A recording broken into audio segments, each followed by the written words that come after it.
Hello, hello. It's Functional Friday and I've got a quick tip for you.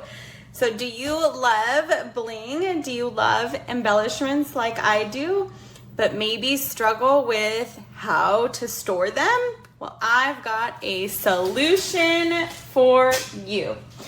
So I have this great container from Target. It was like $5, and inside I have all of these pockets. And so these pockets look like this.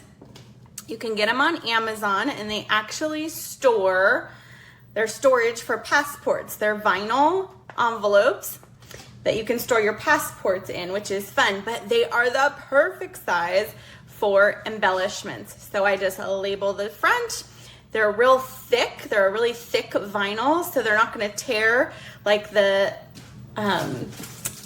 packaging that our embellishments come in, right? If you're like me and you try to put those back in, sometimes it gets a bit hard, right? So I love these. They're totally reusable. When your embellishments are gone, you can just peel your label off, put a new one on. And what's so fun is when I need one, if I've got a card, I'm like, what will match it? I can just easily flip through and see which embellishment will match my card. So I hope you love this Functional Friday easy quick tip. I'll be back next week with more functional, organizational fun.